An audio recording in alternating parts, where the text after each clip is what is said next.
Bonsoir mes frères et sœurs en Christ, nous nous retrouvons encore une fois ce soir pour une autre séance de lecture et de partage de la parole de Dieu. Je m'excuse d'emblée parce que depuis la semaine passée je n'ai pas pu faire la vidéo, je n'ai pas pu poster une vidéo parce que disons mon emploi du temps était assez chargé. Et je m'en excuse auprès de notre Seigneur parce que c'est pas ce que je lui avais promis. Je lui avais effectivement promis que chaque week-end, je prendrais 30 minutes à 1 heure de temps pour lire la parole et essayer de l'expliquer pour mieux la comprendre et mieux la vivre dans ma vie. Donc je m'excuse, je me suis déjà excusé auprès de notre Seigneur, donc je m'excuse maintenant auprès de vous.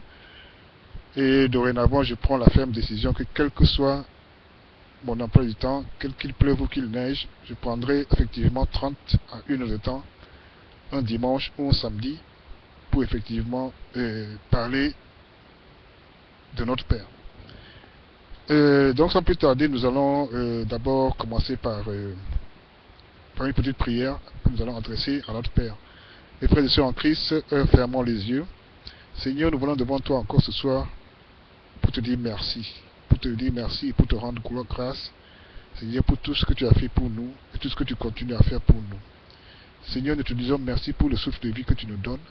Nous te disons merci, Seigneur, pour la semaine écoulée, tout ce que tu as fait pour nous, Seigneur, que nous avons vu, et aussi pour ce que nous avons vu, quand nous savons que même dans le silence, tu continues à agir en notre faveur. Seigneur, nous te disons merci encore une fois, Seigneur, pour tout ce que tu nous donnes, pour nos familles, pour nos enfants, pour nos frères et sœurs, pour nos amis, Seigneur, pour tous ceux qui nous sont proches, Seigneur, garde-les dans la santé, dans la paix et dans l'amour et la crainte de ton Fils, Seigneur Jésus. Seigneur, nous te disons merci aussi pour toutes les personnes que nous avons touchées grâce à cette vidéo, à ces vidéos, et que nous toucherons dans le futur, Seigneur, grâce à cette vidéo. Car toi-même tu as dit, Seigneur, que quelle que soit l'œuvre, Seigneur, une fois, du moment qu'elle contribue, Seigneur, à l'expansion, Seigneur, de la foi chrétienne, Seigneur, tu es là et tu nous assistes, Seigneur. Je sais que tu m'assistes dans tout ce que j'ai fait, Seigneur, et je te rends grâce pour ça. Merci, Seigneur. Donc, mes frères et sœurs, nous avons prié. Nous allons faire un petit rappel. Il y a 2 semaines, nous avons étudié la Genèse chapitre 13. Et nous avons conclu en disant que, en tant que chrétien, en tant que fils de Dieu, et fidèle serviteur de Jésus-Christ, un chrétien doit s'engager. Il doit s'engager dans tout ce qu'il fait, et tout ce qu'il fait doit contribuer à l'œuvre de Dieu, doit contribuer à la construction du royaume de Dieu sur terre. Et nous avons vu que, quelle que soit cette contribution, aussi petite que soit cette contribution, nous ne devons jamais nous sous-estimer. Un enfant de Dieu, un chrétien ne doit jamais se sous-estimer, quelle que soit sa petitesse, ou bien ce qu'il croit être qu'il est petit, ou bien ce qu'il a ou ce qu'il n'a pas, sa richesse ou sa pauvreté. Il doit toujours faire en sorte que son action constitue un impact au niveau de sa famille, à lui-même, au niveau de ses amis, au niveau de son quartier, dans sa communauté et dans le monde entier. Quelle que soit cette action, car l'action, aussi petite qu'elle soit, si elle est faite, mes frères et sœurs en Christ, pour la gloire de Dieu, pas pour notre propre gloire, mais pour la gloire de Dieu, cette action sera toujours élevée.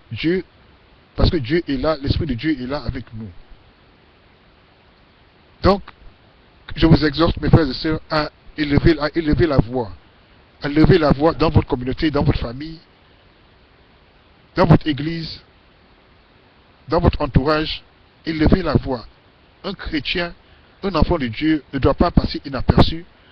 Un chrétien, un enfant de Dieu doit être engagé, doit être la lumière qui brille au niveau de sa communauté, au niveau de son église et au niveau du monde et au niveau de sa famille. L'œuvre est immense. L'œuvre est immense, mes frères et sœurs en Christ. Ce n'est pas seulement aux pasteurs, ceux qui sont reconnus hommes de Dieu, ou hommes ou femmes de Dieu,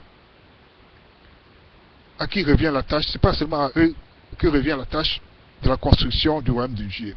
Non, elle nous revient à tous.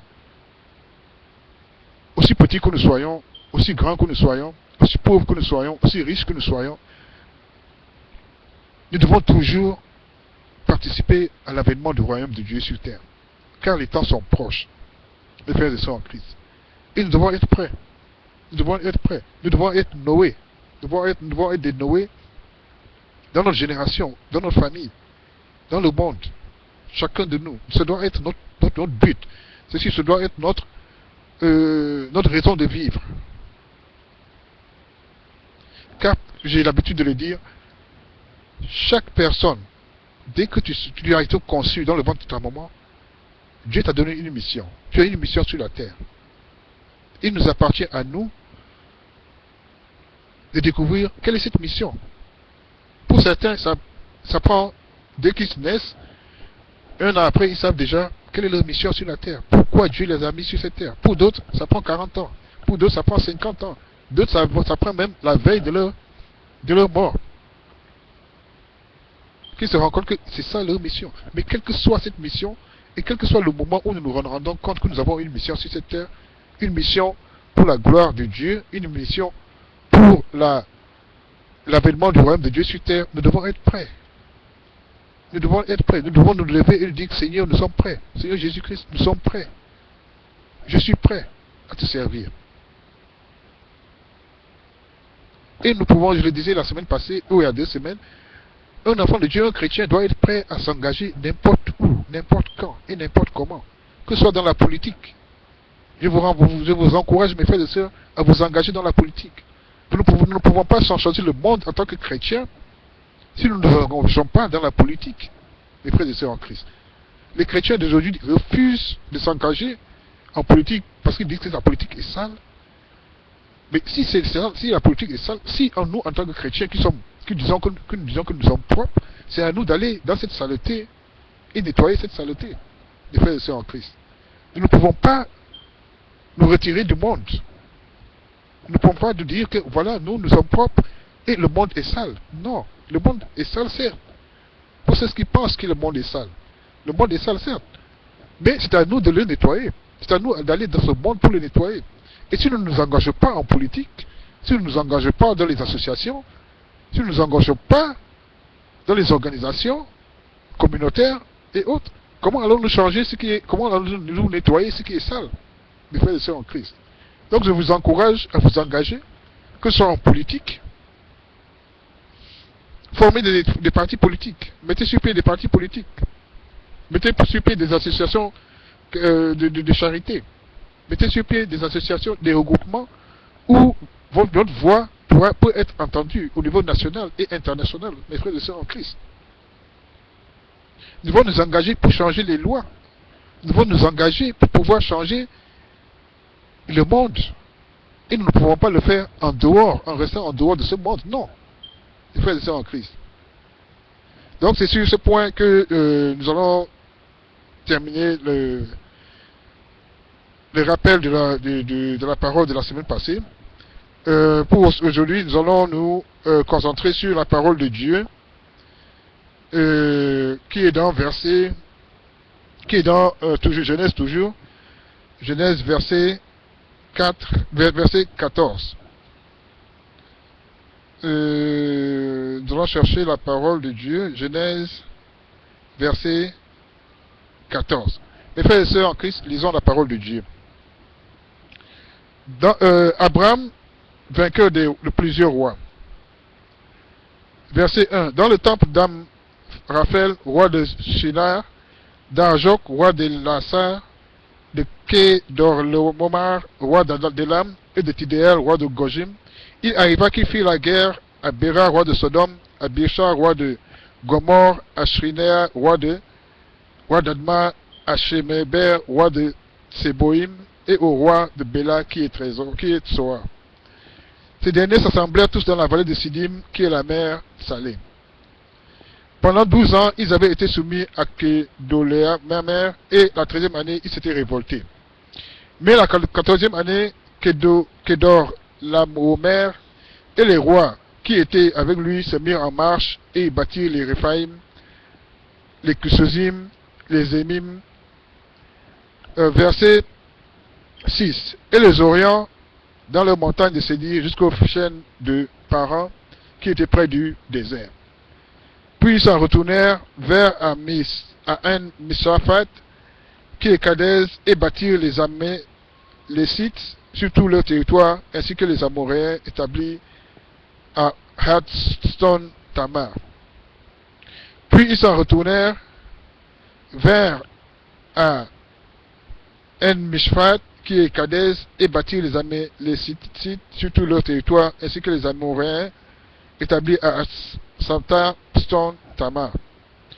Alors s'avancèrent le roi de Sodome, le roi de Gomorre, le roi d'Adma, le roi de Séboïm et le roi de Béla qui est Tsoa, et ils se rangèrent en bataille contre eux dans la vallée de Siddim. Verset 9. Contre Kedorlaomer, roi d'Elam, Tidéa, roi de Gojim, Amraphel, roi de Shinéar, et Ajok, roi de Salassa, 4 rois contre 5. La vallée de Siddim était couverte de pluie de bitume. Le roi de Sodome et celui de Gomorre prirent la fuite et ils tombèrent. Le reste s'enfuit vers la montagne. Les vainqueurs enlevèrent toutes les richesses de Sodome et de Gomorre et toutes leurs provisions et ils s'en allèrent. Ils enlevèrent aussi avec ses biens Lot, fils du frère d'Abraham, qui demeurait à Sodome et ils s'en allèrent. Un fuyard vint l'annoncer à Abraham. L'Hébreu, celui-ci habitait parmi les chaînes de Mamré, l'Amoréen, frère d'Escol et frère d'Aner, qui avait fait alliance avec Abraham. Dès qu'Abraham eut appris la nouvelle et appris que son frère avait été fait prisonnier, il arma 318 de ses plus braves serviteurs nés dans sa maison et il poursuivit le roi jusqu'à Dan. Il divisa sa troupe pour les attaquer la nuit. Lui et ses serviteurs, il les battit et les poursuivit jusqu'à Shoba qui est à gauche de Damas. Verset 16. Il ramena toutes les richesses. Il ramena aussi verset 17. Après qu'Abraham fut revenu vainqueur de Kedorlaomer et des rois qui étaient avec lui, le roi de Sodome partit à sa rencontre dans la vallée de Chomé.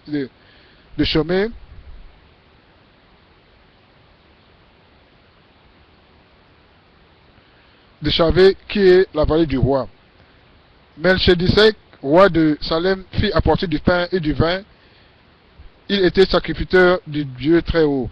Il bénit Abraham et dit, béni soit Abraham par le Dieu très haut, maître du ciel et de la terre.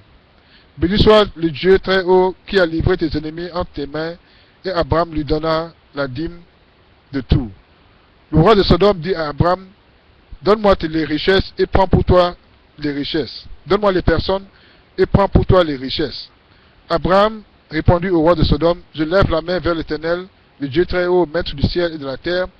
Je ne prendrai rien de tout ce qui est à toi, pas même un fil ni un cordon de soulier, afin que tu ne dises pas, j'ai enrichi Abraham, rien pour moi. Seulement ce qu'ont mangé les jeunes gens et la part des hommes qui ont marché avec eux, Aner, Escol et Mamré, eux, ils prendront leur part. Nous avons lu la parole de Dieu, Genèse chapitre 14, verset 1 à verset 24. Seigneur, mes frères et sœurs en Christ, que nous dit cette parole? Cette parole parle d'Abraham, que nous avons vu dans les chapitres précédents, que Dieu était avec Abraham. Il l'a fait sortir, il lui a demandé de quitter le lieu où il était avec sa famille, de quitter ce lieu et d'aller dans un endroit qu'il lui indiquera et qu'il lui donnera en possession toute cette terre. Et Abraham en retour a obéi à la parole de Dieu, en bon serviteur de l'Éternel qu'il était.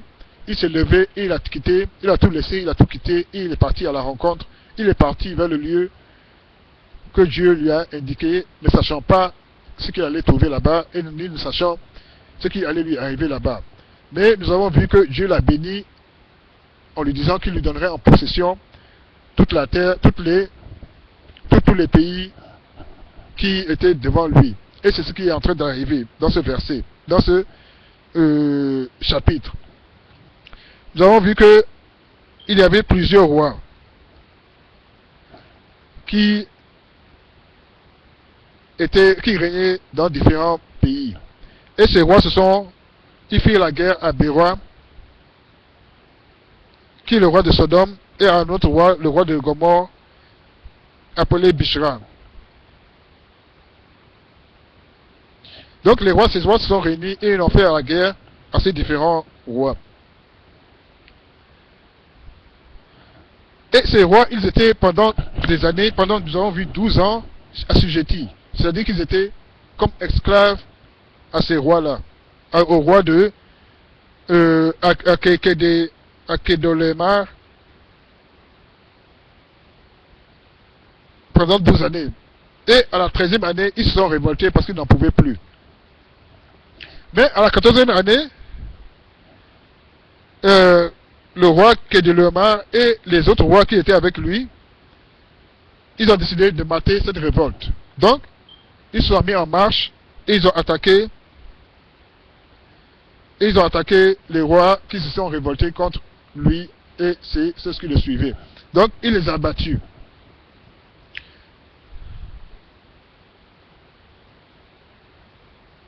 Mais ils ne se sont pas arrêtés. Ce roi ne s'est pas arrêté là. Il ne s'est pas arrêté à battre la révolte. Il a décidé de conquérir tout le territoire. Donc ils prirent Sodome, ils prirent Gomorre.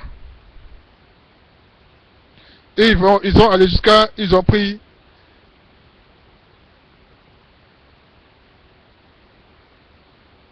ils ont pris Lot, que nous avons vu dans le chapitre précédent, qui est le frère d'Abraham, qui est le fils du frère d'Abraham, donc le neveu d'Abraham. Et nous avons vu dans le chapitre 13 que, à un moment donné, Abraham et son neveu Lot ont dû se séparer. Parce que, à un moment donné, ils avaient tellement de richesses les deux et tellement de troupeaux que la terre sur laquelle ils étaient ne leur suffisait plus à eux deux. Donc il fallait qu'ils se divisent, que chacun aille de son côté. Et Lot a décidé d'aller de l'avant et de conquérir d'autres et de prendre possession de d'autres territoires. Et Abraham aussi a décidé de prendre une autre direction. Et Dieu lui a donné possession de en possession cette terre. Donc, Lot est parti et nous voyons maintenant qu'il a été attaqué et enlevé. Il a été attaqué, battu et enlevé par les rois qui se sont réunis. Car Lot demeurait aussi à Sodome. Donc ils l'enlevèrent, ils attaquaient Sodome, où était Lot, qui est le neveu d'Abraham, et ils prirent la ville, et ils enlevèrent Lot, et partirent avec lui. Un fuyard, c'est-à-dire quelqu'un qui était dans Sodome, s'enfuit et alla reporter à Abraham ce qui s'est passé. Et il lui a dit que voilà, excusez-moi, mes frères et sœurs en Christ. Donc, il est allé dire à Abraham que voilà, on a attaqué Sodome et on a enlevé ton neveu Lot. Et ils sont partis avec lui. Donc, Abraham a appris la nouvelle. Donc, il arma 318 de ses plus braves serviteurs nés dans sa maison et il les poursuivit. Et il poursuivit les rois. Donc, Abraham se leva, prit 318 guerriers et poursuivit les rois qui avaient enlevé son neveu Lot. Donc nous voyons, mes frères et sœurs, comment la famille est importante. Donc il divisa sa troupe pour les attaquer de nuit, lui et ses serviteurs. Et il les battit et il les poursuivit jusqu'à Sheba qui est à la gauche de Damas. Donc, après avoir battu tous ces rois, il prit toutes leurs richesses et il libéra son neveu Lot et les ramena avec lui. Son frère avec ses biens ainsi que les femmes et le peuple. Donc il ramena tout le peuple avec lui. Donc mes frères et sœurs, nous voyons que si quand Dieu est avec nous, rien ne peut nous résister. Rien ne peut nous résister et nous aurons toujours la victoire. Voilà Adam à qui Dieu a instruit de se lever un beau jour, de tout laisser et de partir seul avec ses enfants, avec ses femmes et ses enfants. Il a tout laissé et il est parti en direction du néant. Il ne connaissait pas le plan que Dieu avait pour lui. Il n'avait aucune connaissance du plan que Dieu avait pour lui. Donc nous voyons que Dieu a toujours un plan pour nous. Le moment où nous nous levons et nous prenons conscience de cette mission, de ce plan, Dieu sera toujours avec nous, quel que soit le combat, quelles que soient les difficultés. L'Esprit de Dieu nous guidera toujours. Et nous ne devons pas avoir peur, nous ne devons pas craindre, nous ne devons pas nous laisser guider par notre propre chair, mais nous laisser guider par la parole de Dieu, mes frères et sœurs en Christ. C'est ce qu'Abraham a fait. Et avant Abraham, il y avait Noé. La même chose. Dieu lui a dit, lève-toi et fais ça. Et il a compris et il a obéi. De la même façon, Abraham, Dieu lui a dit un beau jour, lève-toi et fais ceci. Et il a fait. Donc nous voyons que l'obéissance à Dieu conduit toujours vers la prospérité, conduit toujours vers la victoire. Les frères et sœurs en Christ. Donc il est allé, il a combattu, l'Esprit de Dieu était avec lui, il a gagné, il a pris toutes les richesses, il a libéré son neveu, il l'a ramené avec lui.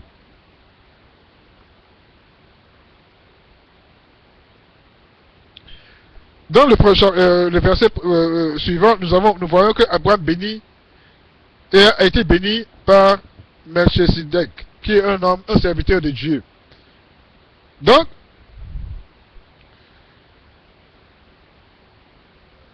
Melchisedec était un sacrificateur du Dieu très haut. Donc, il a béni Abraham. Encore.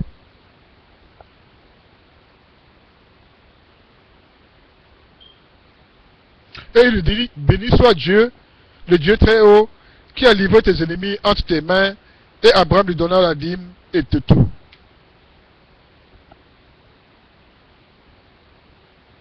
Le roi de Sodome, que Abraham a libéré, dit à Abraham, donne-moi les personnes et prends pour toi toutes les richesses. Donc, comme c'est Abraham qui les a libérés, il a dit, donne-moi mon peuple, c'est-à-dire les personnes, et prends pour toi toutes les richesses de Sodome. Et Abraham lui répondit, je lève la main vers l'Éternel, le Dieu très haut, maître du ciel et de la terre. Je ne prendrai rien de tout ce qui est à toi, pas même un fil, ni un cordon de soulier, afin que tu ne dises pas, j'ai enrichi Abraham, rien que pour moi. Donc vous voyez mes frères et sœurs en Christ, il a refusé les richesses de Sodome, du roi de Sodome. Pourquoi? Parce qu'il ne veut pas que demain, le roi de Sodome se retourne et dise que c'est moi qui t'ai enrichi. Parce qu'il savait que, Abraham savait que c'est Dieu déjà, Dieu lui avait déjà promis la richesse. Dieu lui avait déjà promis la prospérité. Donc pourquoi prendre la richesse de quelqu'un d'autre? Vous voyez, mes frères ici en Christ, il a refusé de prendre ce que le roi de Sodome lui offrait. Parce qu'il savait que Dieu était avec lui. Mes frères et sœurs en Christ. C'est comme ça. Si nous savons que Dieu est avec nous, nous ne devons rien craindre. Parce qu'il nous a déjà promis la prospérité. Il nous a déjà promis la vie éternelle. Il nous a déjà promis les bonnes choses. Ce que nous devons faire, c'est marcher dans cette voie. C'est tout ce que Dieu nous demande. Quand il nous dit marche à gauche, tourne à droite, tourne à gauche, ce que nous avons fait à faire, c'est obéir, mes frères et sœurs en Christ.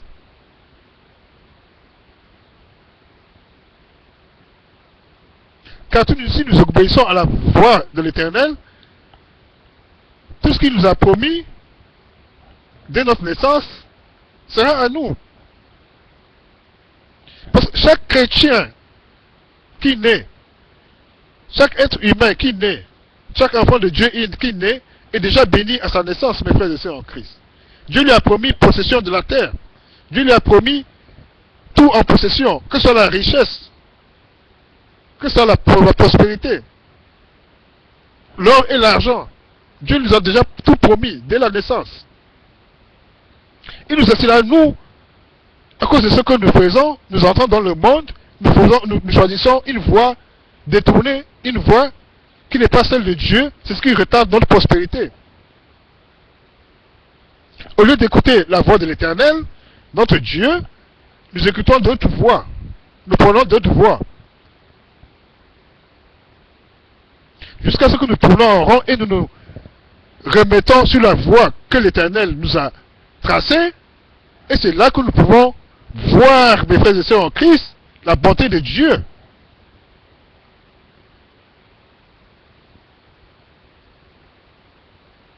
Mais si nous décidons, au lieu de suivre la volonté de Dieu, nous décidons de suivre notre propre volonté, mes frères et sœurs en Christ, quel que soit le temps que ça va prendre, nous aurons toujours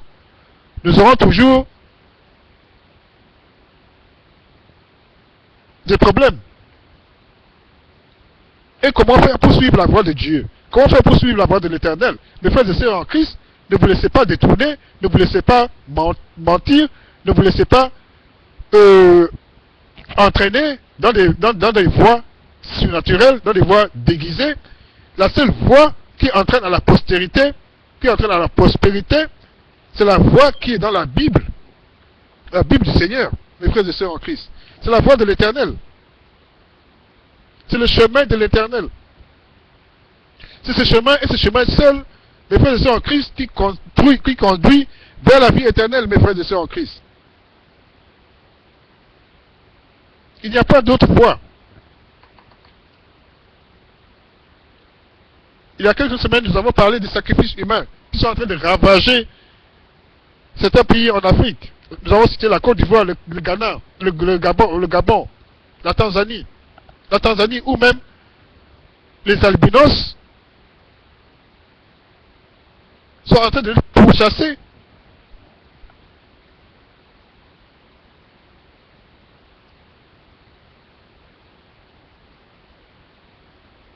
Ce sont les voies du démon, ce sont les voies de la sorcellerie, mes frères et sœurs en Christ. Ce sont les voies du fétichisme. Qu'est-ce que vous pensez obtenir en faisant cela? Quelle vie éternelle pensez-vous obtenir en faisant cela? La richesse? Oui, sûrement. Vous aurez la richesse. Mais la richesse provenant de qui? De Satan. Et vous savez pertinemment que Satan va un jour ou l'autre revenir et vous demander quelque chose. Satan va revenir un jour vous demander ce qu'il vous a donné. Et vous allez terminer comment? Dans la misère, dans la souffrance. Mes frères et sœurs en Christ. Pourquoi? Pourquoi choisir cette voie qui mène droit à la destruction? Pourquoi choisir cette voie qui mène droit à la mort? Pourquoi choisir cette voie qui mène droit à la souffrance, mes frères et sœurs en Christ? Quand nous avons une voie qui conduit à la vie éternelle, mes frères et sœurs en Christ. Quand nous avons une voie, mes frères et sœurs en Christ, qui conduit à la prospérité, mes frères et sœurs en Christ. Quand nous avons une voie qui conduit tout droit, mes frères et sœurs en Christ, à la possession à la possession sur la terre.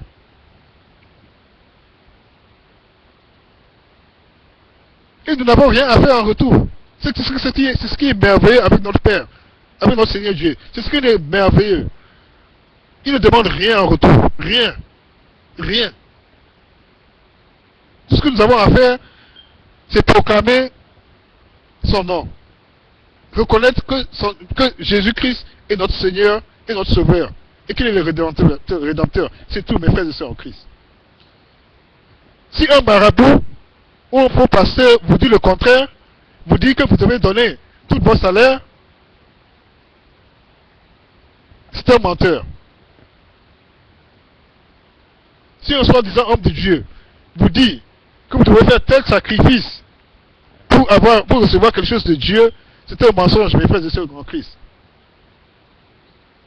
Lisez votre Bible, vivez la Bible, vivez votre vie selon la parole de Dieu, selon les directives qui sont dans la Bible. Alignez-vous avec l'Éternel, marchez dans sa direction, marchez dans sa lumière, et vous verrez, mes frères et sœurs en Christ. Je vous lance ce défi. Je vous lance ce défi. Rien de mal ne va vous arriver. Vous aurez beau être attaqué. On va beau vous jeter la sorcellerie sur vous. On va beau vous amener votre nom partout, dans les sorciers, au niveau des sorciers, au niveau des fétichistes, au niveau des vaudous, au niveau des marabouts. Rien ne va vous arriver, mes frères et sœurs en Christ. Au contraire, plus ils vont s'acharner contre vous, plus Dieu vous élèvera. Au contraire, plus ils vont tenter de vous détruire, plus Dieu va vous construire, mes frères et sœurs en Christ. Je vous lance un défi.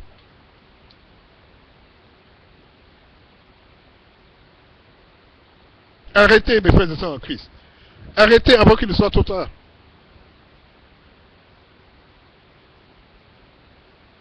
Cette voie ne conduit qu'à la destruction.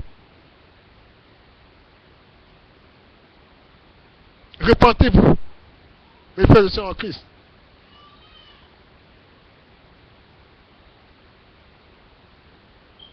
Dieu est amour. Il donne. Et quand il donne, il ne reprend pas. C'est Satan qui donne. Ce qu'on appelle donner. Je ne sais pas quel donne. Ce qu'il donne. Moi, je ne sais pas. Mais d'après certains, il donne. Vous allez voir un marabout, un féticheur, un sorcier. Il vous demande un sacrifice. Vous le faites. Et vous avez quelque chose. Donc, ça existe. Je ne vais pas nier. Satan existe. Et Satan a ce pouvoir de donner aussi. Moi, il ne m'a pas jamais donné, donc je ne sais pas. Je ne lui ai jamais demandé, donc je ne sais pas. Mais je sais que Satan existe. Et il a ce pouvoir de donner.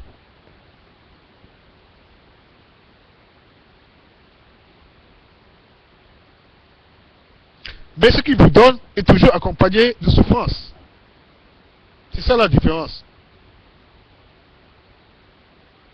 C'est toujours accompagné de sacrifice. Toujours accompagné de souffrance, mes frères et sœurs en Christ. Repentons-nous, mes frères et sœurs en Christ. Dieu est amour. Sur ce, nous allons terminer. Et nous allons terminer, bien sûr, par une prière. Nous allons fermer les yeux encore une fois et adresser une prière à notre Père. Seigneur, nous te disons merci pour ce moment que nous avons passé avec toi. Toi-même, tu as dit dans ta parole que partout où 2 ou 3 personnes sont réunies en ton nom, tu es parmi elles. Et que partout où ton nom est prononcé, partout où le nom de ton Fils Jésus-Christ est prononcé, tu es parmi nous. Donc, nous savons que tu es là, que ton esprit est là, Seigneur. Et nous te remercions pour tout ce que nous avons dit aujourd'hui, car nous savons que tout ce que nous avons dit, tout ce qui est sorti de notre bouche, Seigneur, n'est pas venu de nous, mais est venu directement de toi. Car en prononçant ces paroles, Seigneur, tu as voulu toucher quelqu'un. Tu as voulu toucher quelqu'un, ou bien des personnes, que ce soit dans notre famille, que ce soit dans notre communauté, que ce soit dans le monde, Seigneur. Et nous te remercions, Seigneur. Nous te disons merci. Et nous voulons encore une fois, Seigneur, te confier nos familles, te confier nos frères et sœurs en Christ, Seigneur. Nos enfants, nos mamans, nos parents, Seigneur. Toutes nos connaissances, Seigneur, qui aujourd'hui n'ont toujours pas encore compris que tu es la seule voie du salut, Seigneur. Que tu es la seule voie de la prospérité, Seigneur. Nous les confions, Seigneur. Que ton esprit les touche. Que ton esprit les guide, Seigneur. Afin qu'ils puissent, Seigneur, retrouver le chemin. Afin qu'ils puissent, Seigneur, retrouver la lumière. Amen. Nous avons prié. Merci mes frères et sœurs en Christ. Nous avons donc terminé pour cette séance. Nous allons nous retrouver la semaine prochaine, le week-end prochain, à la même heure. Que Dieu vous bénisse, qu'il vous garde. Avant de dormir, avant de vous endormir, de grâce, prononcez le nom de Jésus-Christ de Nazareth. Même si vous ne savez pas prier, même si vous ne pouvez pas prier, quel que soit ce que vous faites, prononcez seulement le nom de Jésus-Christ de Nazareth. Prononcez seulement ce nom. Avant de vous endormir, mes frères et sœurs en Christ. Prononcez seulement le nom de Jésus-Christ de Nazareth. Avant de vous endormir, mes frères et sœurs en Christ. Et vous verrez. Merci.